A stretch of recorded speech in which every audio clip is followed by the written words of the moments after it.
Coney 2012. Now, what was Coney? Basically, what a charity called Invisible Children decided to do was to create a video to stop a Ugandan warlord.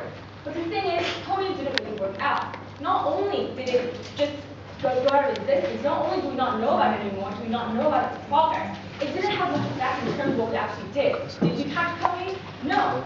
Ladies and gentlemen, what I am trying to prove to you today, what team proposition is trying to prove to you today, that things like Coney can be defined as slacktivism. Now, first of all, before we begin this debate, we must characterize what is slacktivism. We see that slacktivism is basically activism without the action, activism without sacrifice. People become slacktivists when they act without sacrificing time, money, without putting something into it. And we see that slacktivism is something that can be done in your chair, in your bedroom, without any substantial action. Furthermore, slacktivism can actions such as liking something, no thank you, liking a Facebook page, or sharing a video, these things can constitute into what defines slacktivism. Now we also see that activism, meanwhile, is when you actually go out there and do something, when you do something physical to help a cause that will make a permanent changing impact. So we also must consider the metric. When does an initiative do more harm than good? We see that slacktivism does not help activism in four main areas. Firstly, because slacktivism takes away the credibility of actions. You see that if things like Coney doesn't work out, people will stop believing in this no thank you, and therefore actions like this will fail in the future. We also see that slacktivism has a detrimental effect on activism when it leads to the inaction of moderates, the inaction of people who actually have the power to pick a side and do something. We also see that it has a detrimental effect when it deters potential followers, when misinformation leads to people saying, hey, I don't want to support that because, after all, I've heard all these bad things about it. Why should I go out there and help them when they're not going to be doing anything substantial? And last but not least, it does more harm than good when it raises bad awareness, and people don't know what they're supporting, meaning that in the long run, they have no idea what they've just been doing. Today in this debate, I, as the first speaker, will be talking about the inaction of moderates and the raising of bad awareness, while my next speaker will then be going on to talk about the taking away of credibility and also the deterrence of potential followers. Now, moving on to my substantive. Now, let's talk about moderates. We see that moderates nowadays are called to action, but as spectators. We see various likes pages on Facebook saying, let's say you want to feed a child. I'll take it in a minute, sir. But the thing is, the moderates that are actually affected by this, are they doing anything, or are they just waiting for more status updates to come along? Are they doing anything substantial? Yes. But would you not say that the people who blog about the abuses in Africa helped trigger the Arab Spring and therefore did actually have an effect? Thank you, sir. But what you have misunderstood today is that the example of the Arab Spring is an example of activism, not slacktivism. So what we're trying to say is slacktivism is detrimental. We're not saying that activism is detrimental. That's not what we're debating. We're saying that the matter today is that slacktivism is hurting activism, and this is why we're telling you right now that the detrimental effects of slacktivism on activism. Now, moving back to my substantive, we see that for these moderates, liking these pages, waiting for these updates, has no cost to them. They're making no sacrifices at all, which means there will be illusions and thinking they're doing something good when they're not. Eventually, in the long run, people will see slacktivism as activism. The lines will become blurred, and people will think that just waiting for status updates to come is, in fact, helping the world, which it isn't, which will detrimentally affect what activism is as a whole. No, thank you. Now, moving on to my next point, we see that slacktivism is a great method to raise bad awareness. How many of you here, if you shared the Coney video, actually researched into who Coney was before you shared the video? I'm pretty sure that the majority of you just fell into it, was attracted to the whole notion of it, and did something about it. But the thing is, this, ladies and gentlemen, is bad awareness. When people don't know anything about it, I'll take you in a minute, sir. When people don't know the substance behind it, when you don't know what they're supporting, this is when activism becomes seriously detrimentally effective. Yeah. So it's true that Coney wasn't actually caught, but let's debate the principle. Slacktivism caused the US government and many other countries to put forces into the African countries to stop child slavery, child soldiers, which is what the essence of the whole Coney campaign is about, child soldiers. The thing we see is that currently the problem exists within the future. We see that if people just rely on slacktivism, think that slacktivism is helping the world, we see that this will create a future problem. We see that if problems like Coney arise again, maybe these people who go in there and do something, maybe they will become slacktivists too. No one will be doing anything substantial because they won't believe that slacktivism equals activism when it clearly does not, ladies and gentlemen. And today, this is exactly what we are trying to show you today. So to conclude, today, as part of Team Proposition, I have told you that slacktivism does more harm than good to activism for 4 main reasons. A, because it takes away credibility. B, because it leads to the inaction of moderates. C, because it deters potential followers. And D, because it raises bad awareness. And because of all the reasons, the metric we provided to you today, and the case study we provided as well, 2012, this motion must and will stand.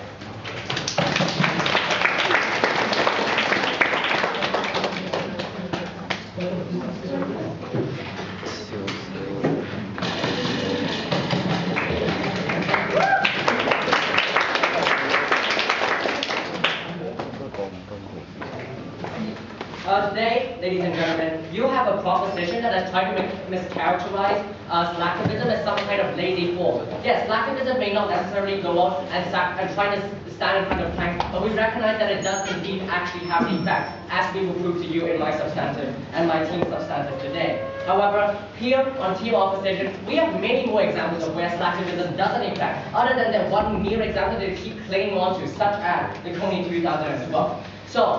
But before I get to my substantive, let us address the main flaws that are present in the proposition's case.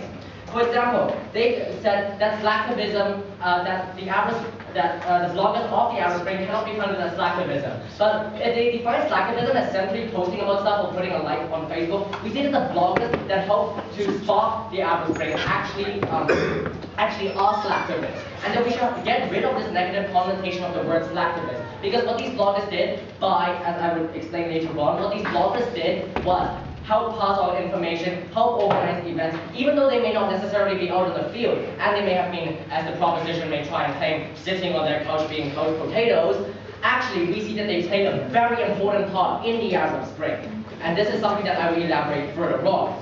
In addition, no thank you. In addition, they try to explain why slacktivism leads to all sorts of things like misinformation. But we see that for the Arab Spring, when bloggers were posting examples of police brutality or human rights abuses, people aren't stupid. People can think about these, they can reflect on what they have seen, and they can truly think, is this something that I'm going to trust? People aren't necessarily the mindless drones that Team Proposition has tried to have an effect on. The fact that we know that Coney 2012 has issues with it, that the original campaign has issues with it, means that we are aware, and we are able to think about things ourselves.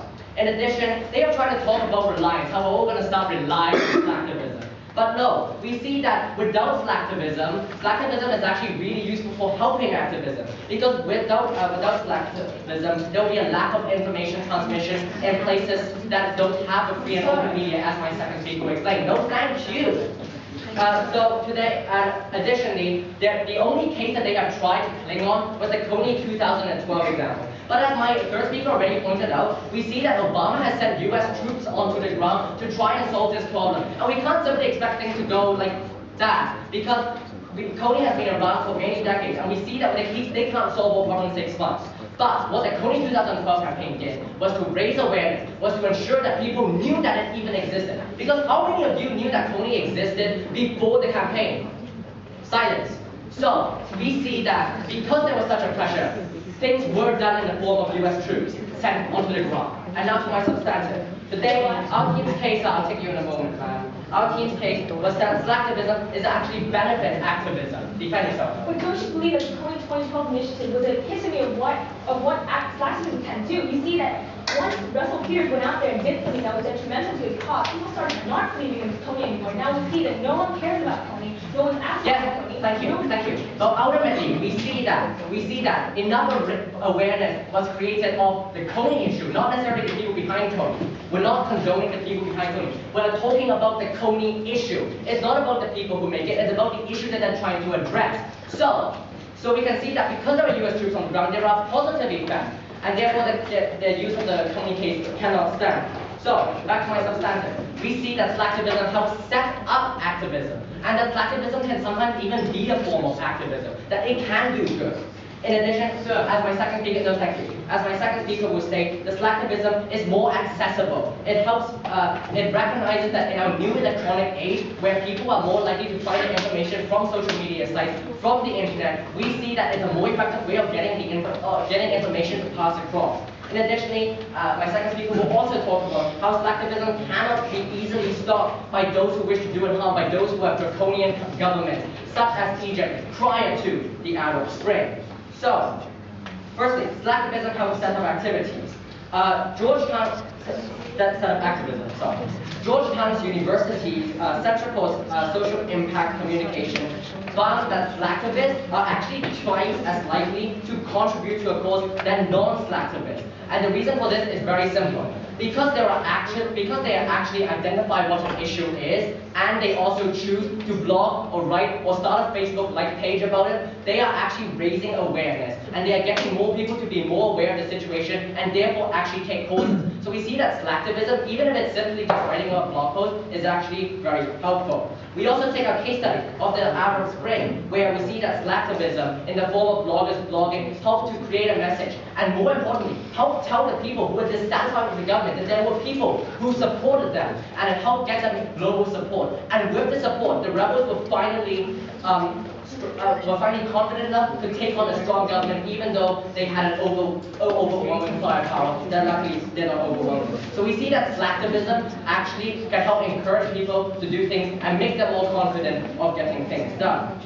We also see that slacktivism is a form of activism, that slacktivism can help put in change. For example, we gave you the example of Salpa and Pippa, and how all the website blackouts of Wikipedia and other famous webcomics and weblogs, those blackouts help raise awareness of the detrimental effects of Salpa and Pippa, and encourage people to call their local elected officials, to call their local politicians, and tell them, no, we don't want these blackouts. And therefore we see that that activism is helpful, and which is why this motion must and will fall. Thank you.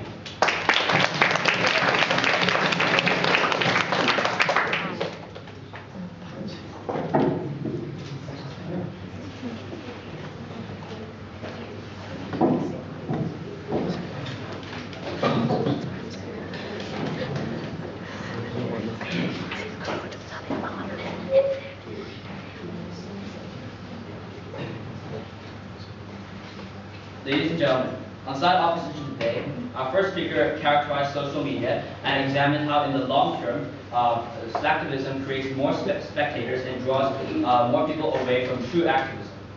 In my speech, I shall be discussing how slacktivism is more susceptible to misinformation and how these kinds of situations, backed up by examples of course, actually harm activism. But first of all, let's look at some of the flaws inside opposition's case. Now, one of the two major mistakes they made were two major clashes they made were on examples. So let's address their futile responses. They tried to classify activism using social media as a modern medium as a form of slacktivism. Specifically, they were talking about the Arab Spring. They were saying that blogging about abuses was simple slacktivism. However, they did not understand that just because you use social media, that's slacktivism. Because when in that specific case, when you were blogging about human rights abuses, you were making a difference by no, thank you. By being dangerous, you're risking persecution because of the tyrannical state. You challenge authority. And additionally, using social media to organize events is actually a form of activism because you're actually using social media. No, thank you. Using social media to contribute to an activist cause. That is actually activism we're talking about. So stop trying to pervert the definition in order to fit your case. And additionally, they were talking about 2012. They've argued that because they made the activists send 100 troops there, that the whole thing was a success. No, thank you, sir. But however, they failed to recognize that after a while, people began to reject the cause in the first place. and that they failed to recognize that in the end, these 100 troops were in the wrong place anyway because of misinformation. The Kony was not in Uganda. He spread to other regions, and many Ugandan people rejected the whole thing in the first place. And as I shall be explaining in my speech, this sort of misinformation was created by the nature of that. Yes. But would you not say that without the Kony 2012 campaign, we would not have even known, the international community would not even have known who Kony was in the first place? And because of the slacktivist campaign, sir, because of the slacktivist campaign, we now have a negative view of this cause, and now we have a more hands-off view of this cause, and it's less likely to be solved. So this brings me on to my substantive. Well, slacktivism is more susceptible to misinformation. Why? Let's talk about the nature of social media. Because the objective of slacktivism mostly is to get more likes or comments in the case of Facebook or Twitter, etc. And because of this goal, it creates the incentive to promote misinformed or exaggerated things. No, thank you, sir. And additionally, slacktivism also doesn't have to be self-sustaining. Unlike activism, you're actually doing something, so you have to build up the resources and funds to sustain your action. So in the long run, you have to be accountable. You cannot spread misinformation for the danger that you will discourage future contributors.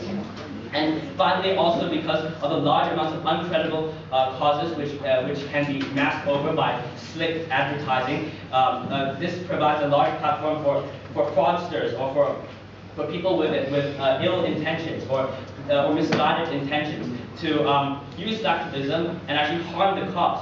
Because of these three factors, the goal, the lack of self-sustaining incentive, and the large amount of uncredible causes, slacktivists are more likely to create bad campaigns. And when these campaigns go bad, as is made evident in a lot of cases between 2012 cases, you actually harm the activist part of it because it becomes unpopular and you actually harm the whole image overall due to the nature of social media, because this is the contact that most people had through this false slacktivist campaign towards the issue.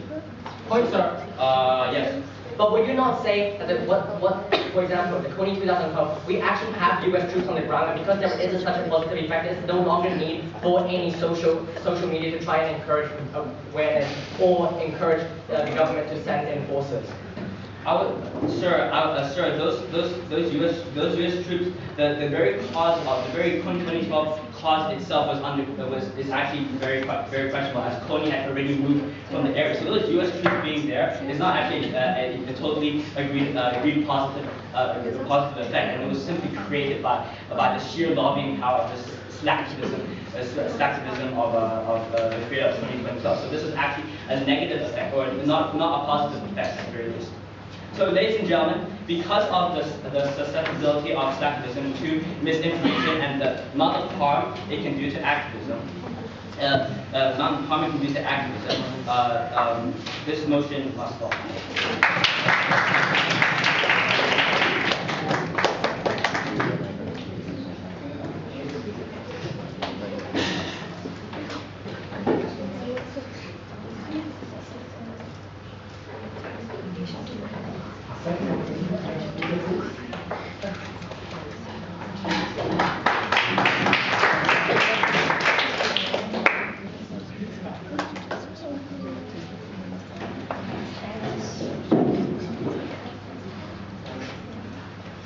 Ladies and gentlemen, you have seen how our proposition's case has failed to refute how social media and slacktivism help overthrow governments in the era of Spring.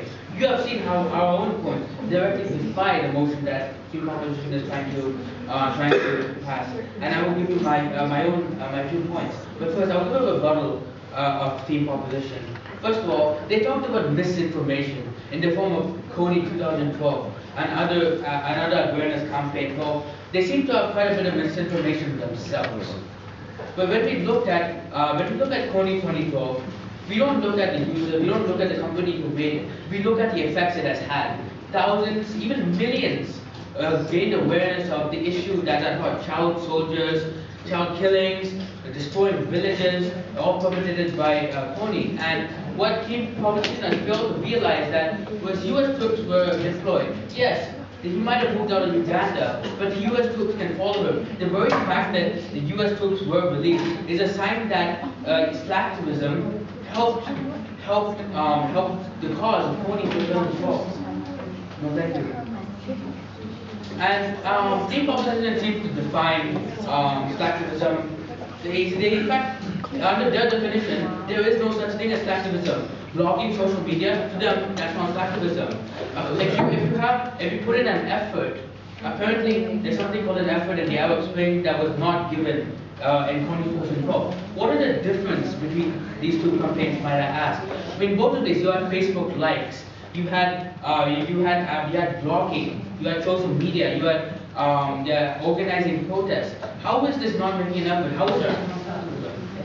Using social media to follow up with activism is not slacktivism. That was the point we were trying to make. However, the point stands that during your denial that the Arab Spring was in any way slacktivism, you keep referring to Kony 2012 as slacktivism, when in fact many people did the same thing for each thing. They liked the pages, they gave comments, they organized protests, they organized so many things, and they are extremely similar again to team proposition. One is slacktivism and one isn't slacktivism. And now moving on to my substantive. My first point is that slacktivism is accessible. Imagine how many people have to work for a living, investment bankers, accountants, even high school students. They have a lot of work and they have a lot of time on their schedule. They just can't give the time to become an activist, to help out in the real world every day. But they still want to help out whenever they can. And so they give their time to raise awareness, tell their friends about the pressing issues in life today. And yes, as my first speaker spoke about, people, so-called slacktivists, are twice as likely to form actual activism. So slacktivism does not harm actual activism, as people who are slacktivists may, perhaps on the weekends, they may decide to donate time towards activism. Perhaps they might like the soup kitchen, a page about a soup kitchen, and actually that weekend go to that same soup kitchen and actually make soup. Average people in many Arab countries were able to organize protests and talk about the flaws of the government. No, thank you. Actual average people, they were not armed militants. They were not the intellectual elite. They were just average people like you or me. And together, with Facebook, with social media in general, with slacktivism, they prepared and they overthrew entire governments. Isn't that amazing, ladies and gentlemen, that in this day and age, you can use the internet, you can use technology, the grassroots population can use technology to overthrow a tyrannical government? We can also see what happened when the government tried to pass SOPA and PIPA, two internet censorship bills by the US government. Millions used the internet to protest. Dozens of websites blacked out. One of the most famous is the Wikipedia blackout. This was only for one day, ladies and gentlemen. Yet so many people were affected by this. So many people were affected by one website going offline by one day, that there were massive protests even in the real world, outside the White House. And finally, what happened? The US government, the power of all these lobbyists, all the cash going into a capitalist system, this was all in vain, because the grassroots population came together in the form of social media. And when we look at our own place of abode, Hong Kong, activism does not harm activism at all. When we look at the case of C.Y. Leung, where many pages were set up on Facebook. Yes? I believe you're talking about examples where locally created activities are acted upon. However, what about globally created activities? Will people from Australia go to them in South Korea if they like it on Facebook? This is something that you have failed to recognize. Well, you have to look at the logistics here. Australians just cannot go to South Korea when they feel like it. They can donate money. They can provide cash. They can also provide just a general outlook. They can give information to people. Of course, many of them may not have the financial or may not have the time to go on such an endeavor. But by raising awareness, it gradually may find someone who may have the time to do it, who desperately does want to do it. And going back to my substantive, when looking at C.Y. Leung, protests were organized by Facebook. There were likes on pages that decried C.Y. Leung. There were massive forums which talked in depth about C.Y. Leung. And finally, you saw the result. thousands, millions on all the roads of Hong Kong protesting simultaneously. While traditional forms of activism do work, slacktivism will help it, and it will always be used, and it does not harm activism in any way whatsoever. Thank you.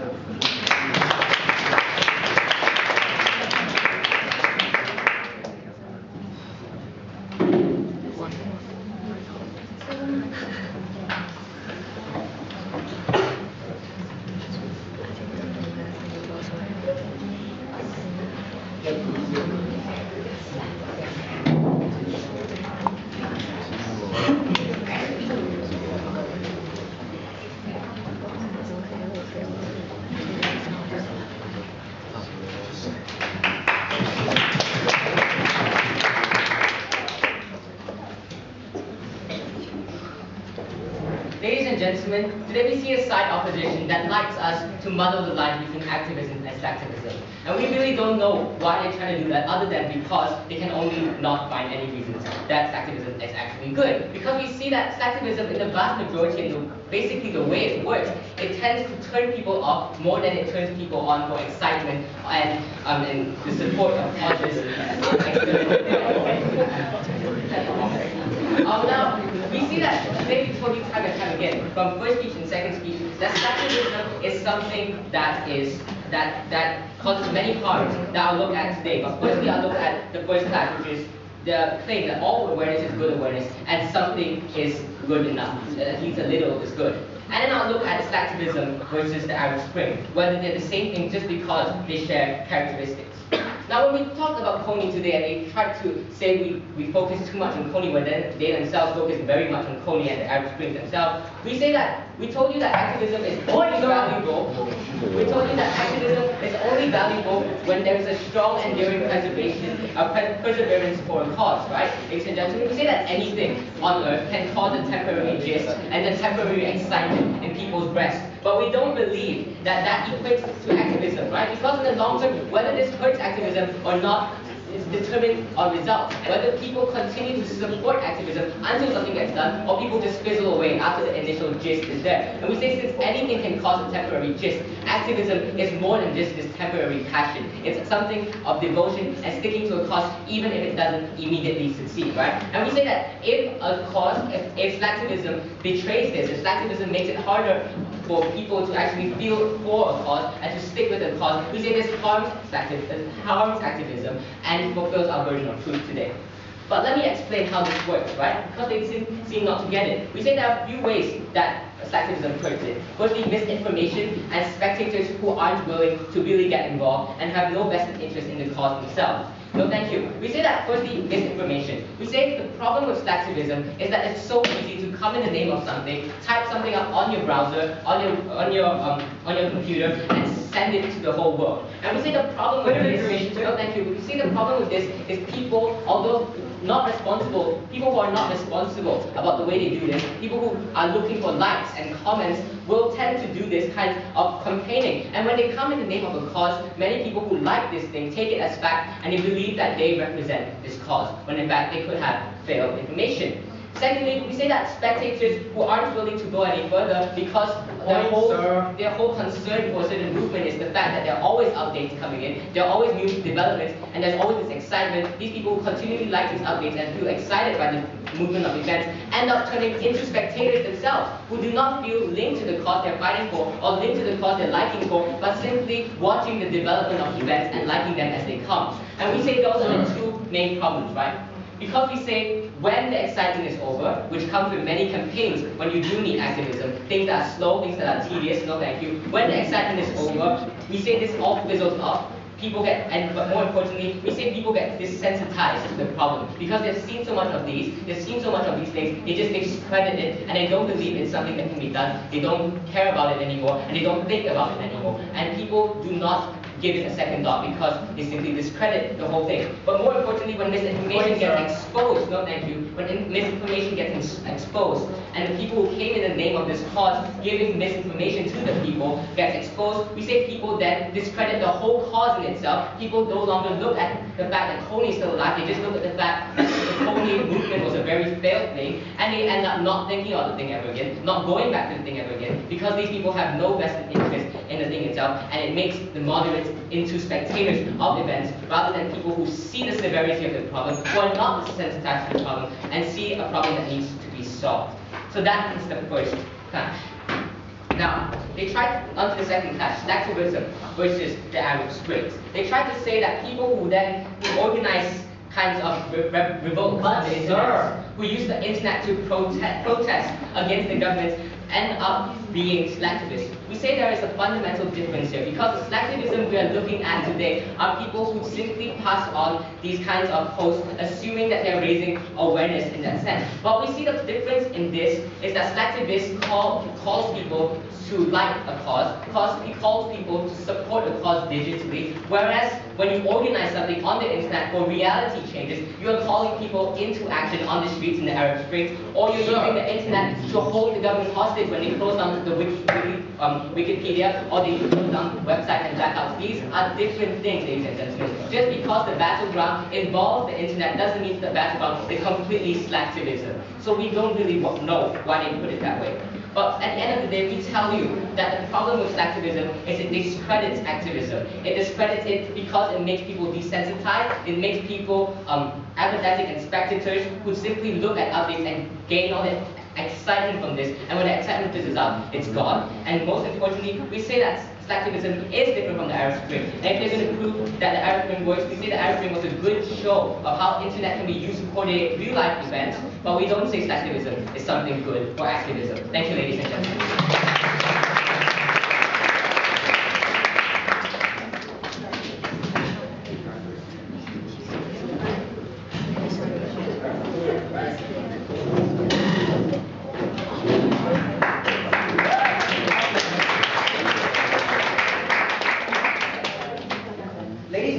Today the proposition team has ignored the fact that activities such as spreading news through social media can actually make a difference, while we have our team to stand for the benefits of people being able to help through communication through means such as technology or the internet. As in a more globalized and internet-based society, people strive to get information out, and that information is what sparks change these days.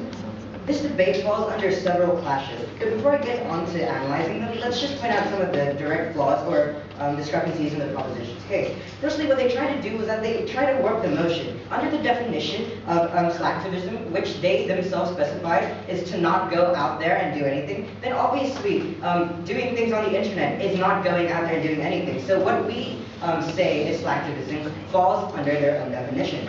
Secondly, what their third speaker said was that there are only small periods of excitement, that the information may be brief, but it doesn't really prove that it's harmful to activism. In fact, as I'll show you in my speech today, it actually enhances activism, and it does something directly as well. And they also say that liking things, no thank you, does not actually raise awareness, but evidently it does, because it appears on people's newsfeeds and is what sparks change like the Arab Spring, which I'll get into later. Okay, now moving on from these reputations, let's look at the prominent points of contention. The first clash is whether or not slacktivism harms activism, or if it enhances it at all. Secondly, there's the evident clash on sincerity. Are people actually committed to this? Are they intellectually ignorant, or do they know what's going on? Let's examine the first one. Okay, the proposition is perpetually pointed a picture of how society these days have become somewhat gullible and take whatever bait is given to them.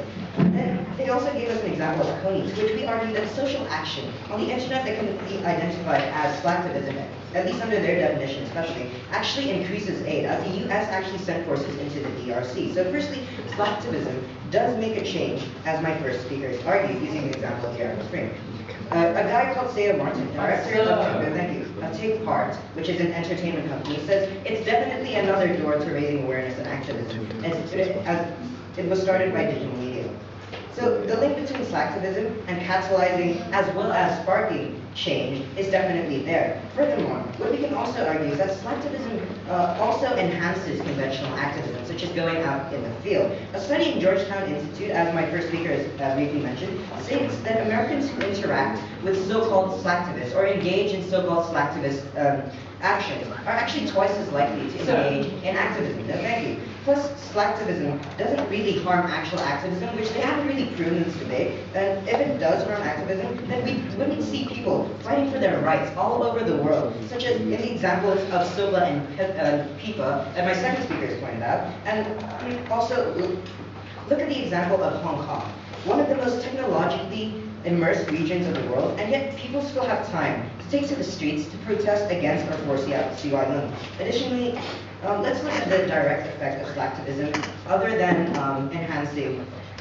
conventional activism. There was a case in 2010 where employees from Hilton Hotels, as well as the CEO, were accused of accommodating and facilitating sex trafficking activities. A website called avaz.org, which organizes mass petitions, tried to get the CEO to sign a code of conduct for his company to protect children from sex trafficking.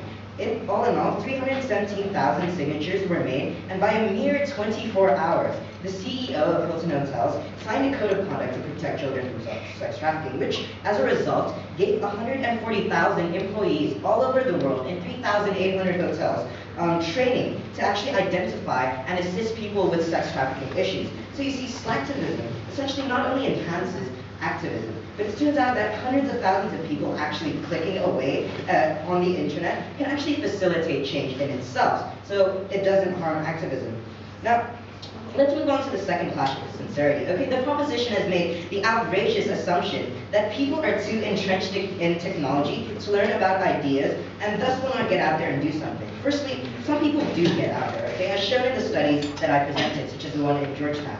Secondly, they do care about world issues. They want to know things, because otherwise the thousands of blogs and websites wouldn't exist. For example, WikiLeaks wouldn't have existed if people didn't want to know information about the government. And before people actually express their views on Facebook or Twitter, activist groups didn't really take action against authoritarian regimes, such as that in the Arab Spring. So actually, that more awareness equals to more knowledge, ladies and gentlemen, and people want to know more, even in countries all over the world where conflicts don't occur. So here you see evidence of that because people spread awareness through clicks, comments, and shares, as well as tagging people in photos, slacktivism acted like the glue that held activists together. So no, we are not a society filled with intellectually ignorant people and people who are lazy, too lazy to get out there and do things, or too lazy to go on the internet to find out what's happening in the world. Ladies and gentlemen, the core of this debate is the effect of slacktivism on activism and how people in a more socially connected world, filled with social networks such as Facebook, Twitter, or Tumblr, strive for information. Today's people are essentially hungry for information that they need. And this information sparks action. We've showed you, through examples such as the Arab Spring, that slacktivism can bring down authoritarian regimes. That's how powerful the power of the media as well as information can be. And we've also shown you that a whole internet worth of people can fight for their rights, ladies and gentlemen, and this is why this motion will fall.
the burden of proof lay with the team proposition to try and prove to us why slacktivism does more harm than good to activism. And all they came up with was a series of increasingly vague arguments, and all they had to back these up were particular examples which we have continuously refuted both through our speeches and points of information. We on this side, on the other hand, have given you solid examples that help back up the fact that slacktivism does indeed help activism and can turn into a form of activism into itself. So let's look at some of the major issues that occurred in today's debate. They tried to say that slacktivism is lazy and not useful, but the definition that they gave to us basically said that if you're making an effort, that doesn't count as slacktivism. And they narrowed it down so much that even blogging or setting up a like page is not counted as slacktivism. And similarly, sitting at home reading and eating is also not counted as making an effort and cannot be counted as such. They tried to show us how Coney 2000, and the fact that they raised up the example of Coney 2012, where we see slacktivists who did the same thing as the Arab Spring, namely set up Facebook groups and blog about it. We see that because they used the definition of slacktivism in the Coney 2012 example, they actually agree to us. In addition, they tried to raise up points about misinformation, and for that they really clung to the example of how Coney 2012 misinformed people. And then they said that, oh, yeah, but there's negative views on this topic. No, it's not negative views on this topic, as my second and third speaker pointed out. It's negative views on the people who have made this. Instead, we see that there is indeed progress on the issue of Coney 2012, which is different from the people who made that video. And so we see that instead, the effect has been achieved. Namely, governments are turning their attention towards it. People are more aware of the situation. And so it really helps highlight the whole issue, and we see that slacktivism does have positive effects. And then in my first speech, I gave you examples of how slacktivism has really helped push forward, activist movements. We gave you examples of the SOPA and the PIPA blackouts as my second speaker elaborated, and I gave you the example of the Arab Spring, where the catalyst was bloggers who basically gave people more confidence to go over to the streets and do what they actually did. We showed you how slacktivism can lead to activism with the Georgetown University study, which found that slacktivists are twice as likely to be activists. And we also showed to you how slacktivism makes protest movements more accessible, because in our increasingly busy lives, what slacktivism does is recognize that technology is an important part of our lives and utilize that to help push people and turn them into activists. So, ladies and gentlemen, today you have a proposition that has mischaracterized us, that didn't understand the terms of the motion, and climb onto a few small points that we eventually refuted. Or you have an opposition that has been based on facts and on logic and on solid examples. Therefore, this motion must and will fall. Thank you.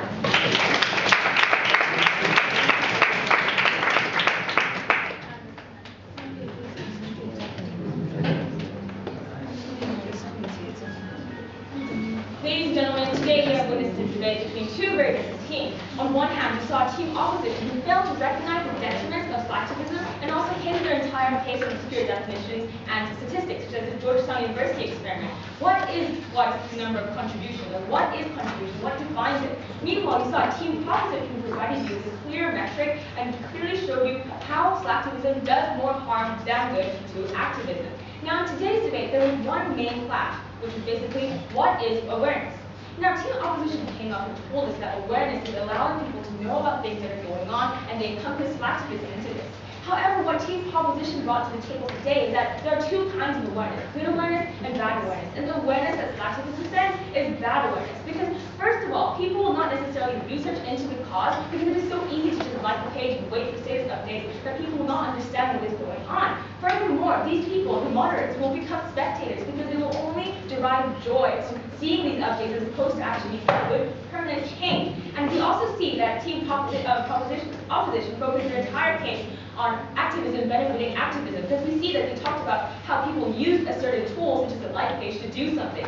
And using this tool is activism in itself. So what they're saying is not slacktivism helping activism, but activism helping activism, which is not what we're debating today. Furthermore, we see that misinformation can lead to huge detriments to society, such as Coney 2012. We showed you how when people began to understand understand that coding was not actually a threat to the Ugandan people. People started to doubt invisible children and said, what are you doing? And now they don't support invisible children anymore, and now they are truly invisible.